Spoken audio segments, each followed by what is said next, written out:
Because Mercedes is the only car manufacturer that has 30 tuners, like AMG, Brabus, Koenig Specials, and SGS. They take the car and they reconfigure it. Right. So it's the most variations of a car ever made is Mercedes, because there's so many. The tuners, they actually work with Mercedes? No. They're take totally the cars from the customers. Yes, they take the car from a customer. So does Mercedes like co-sign that? No. Or That's the interesting part about this. And that's where the so Brabus is a totally separate company. They're not affiliated with Mercedes at all. AMG was later bought by Mercedes. AMG that's the only one that officially That's the only one. Only one that officially was like AMG was officially an independent company? Yes, that's why there's a pre-merger AMGs. That's where we come in. Pre-merger is before they merged to Mercedes. And that's this era. But they were like the blue chips. And then you have Gemballas, and you have different variations. And we have bulletproof cars, we have president cars, we have cars from cartel guys. We have it all. The overall business was to basically have a museum, and then we ended up buying so many cars from so many different people. Like, for example, like that G-Wagon back there. It's the G36. It's cool. It's amazing. It's the AMG. But it also, we have then the prototype version of it. So we have the prototype version of that car, the silver one. What is this? It's a Gullwing tribute. It's built out of a crashed Gullwing. So it has original parts of the Gullwing, but it's actually a race car with a US, with an American engine. So this opens up? Yes. Go up. And we drive all these cars. You can drive it? Yes, yes. I drove it. He drove it at Million. Is this street legal? No. No. I mean, You're Florida though. We can drive whatever. Florida. It's also a drive-by vehicle right here. Yo! I remember a Prodigy had a bulletproof. I guess the window's not rolled down all the way. Oh, it's got the old school phone in it. Yeah, oh, okay.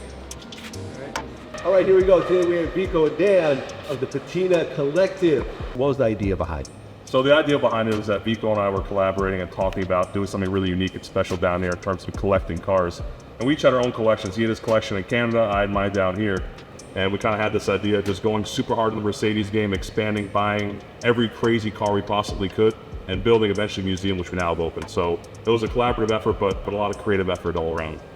Okay, and these are not like new Mercedes or, you know, brand new cars. These are all like older cars, like the Miami drug era or something, right? These are cars that basically all the big boys, all the big dogs from the 80s own. No regular people could afford these cars or could even have access to even having the knowledge to build these cars. So they definitely all belong to presidents, cartel guys, gangsters, guys in the drug game in the 80s. And you know, all these paid in full movies, all these cars they used to pull up in, these were the cars that they pulled up in.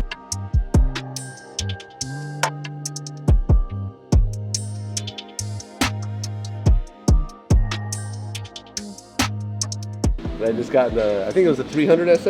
Wow. Yes, amazing, bro. Yeah. That's amazing. Bro. And so this has the Hammer engine in it. So this is one of the 13 V8 AMGs ever made for G-Wagon. So all G-Wagons before this didn't have a V8. They asked AMG to put a V8 in it, and they made 13 to celebrate it, and this is one of the 13. In the UK, in London, there's this famous store called Harrods. You know, it's the #1 department store, the most expensive piece of property maybe in the world. The son of the owner of Harrods was the one that was dating Princess Diana. Yeah. His car was right over there. Exactly. So they both died in that car accident, chased by paparazzi. In a Mercedes, right? 140. Yeah, so this is actually Dodi Fayed, his father's car. This is an Al Fayed car. This car was parked outside of Harrods in the UK as the official car of the Al Fayed family. So Dodi Fayed would get driven around in it, his father would, and it's a fully bulletproof W126 limo. So it's bulletproof, it's bomb-proof, and it's made to just show for you around the luxury all throughout the 1980s. So really an amazing car. Bulletproof and bomb-proof. Yeah, so bulletproof because if you look at the thickness of the windows, they're bulletproof, and bomb-proof because underneath there's actually a bomb plating underneath this car. So it was meant to be able to take on full explosions and everything at the time. Being the richest man that wasn't a member of the royal family in London at the time, a lot of targets on him, and also he found out through what happened through Diana, you never know with the royal family. You gotta keep things tight. Yeah, so this belonged to a former sheikh of Saudi Arabia, Khalid bin Sultan. He's currently the defense minister, I believe.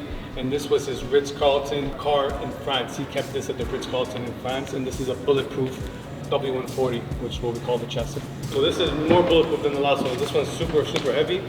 And And this car is also a bomb-proof, bulletproof car. The doors weigh a ton. So this is a car that was actually an original Gullwing 300 SL that was crashed back in the 60s and then repurposed and re-put together and turned into a hill climb race car. So actually underneath the hood is a Chevy small block engine, so this thing totally rips around. And it's also a race car, so it's a mix of fiberglass and steel. So with racing heritage and Gullwing, mostly Gullwing original parts, it's a very unique vehicle. Yep, that's the door. I've driven this car to Amelia Island. It's fast as hell, it's loud as hell. It shoots flames off the side.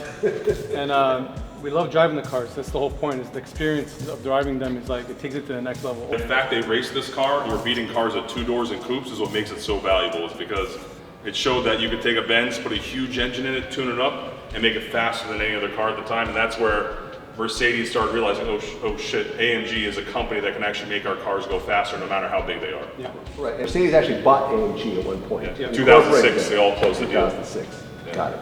And that's the only aftermarket brand that's actually part of Mercedes. Yes. Everything else is all aftermarket. Yes, the whole collection is based off of aftermarket tuners. Brabus, SGS, Gemballa, and this was the first AMGs they ever made. AMG would have remained, a pre-merger company if they never got with them. They would have been still on the same level as all these other companies. The other companies do just as good work as AMG, if not better sometimes. So we can't discredit them because we're not with Mercedes, but it is what it is, the nature of the tuner game. Okay, notice the BBS rims. BBS rims are amazing because they're actually, people think of them as for the look, but they're racing wheels. Yeah. And the reason is because you look at the wheel, how it is, it's kind of web design. It allows it to be strong while also drilling it out to make it super light. This is just an engine, but it's not a regular engine, it's a very special engine.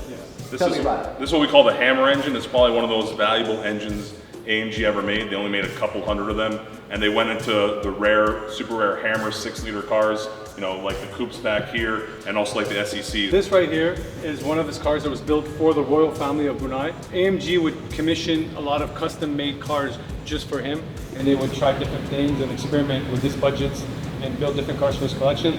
This is one of the cars that they built for him. This is a SL73. So this is a V12 with a 7.3 liter engine in it. This is the same engine that was in the Pagani Zonda, the first supercar of the 1990s. If you come with me over here, you will notice it says right here on the engine cover, this is a carbon fiber spine, which is super rare, and it says exclusive engine for the royal family of Brunei. And this is number 52.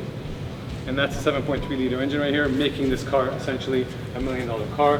And it's a SL73. Now this is like when Biggie said, trying to push 700s, they ain't made them yet.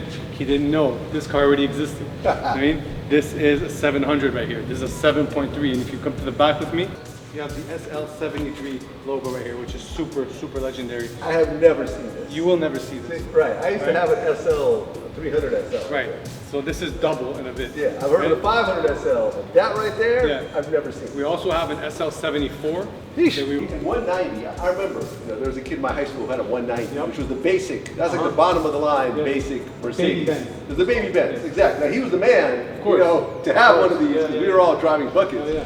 So, why take this kind of baby Benz and turn it into a race car? Because Baby Benz was the lightest.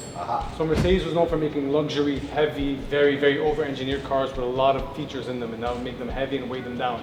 The 190 was very, very nimble. It had a lot of engineering gone into the aerodynamics of it. It wasn't boxy, it wasn't big, it wasn't wide. It was very tiny, and you could pack a lot of engineering into it. So this is basically the fastest saloon that they had, 4-door saloon.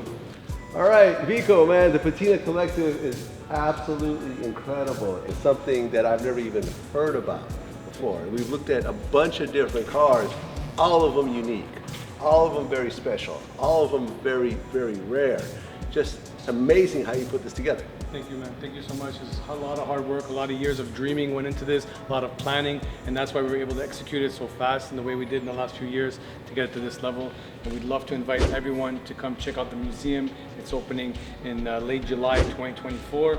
That's what it is, man. Until next time. Yeah, Peace. man. Just wrapped up with my guy Vlad, man. Thank you so much for pulling up to the collection. Of How do you course, feel about man. it? Man, Tell I me. love it. This is like the most incredible car collection I've ever seen in my whole life. And I haven't even seen it all. Wow. So thank you so much for having me, man. You'll see it on Vladtv soon. Check out Vladtv, of course, one of the biggest in the game, man. Our good friend now at Patina Collective. And glad to have you here, man. Thank you. Yes, sir. Peace.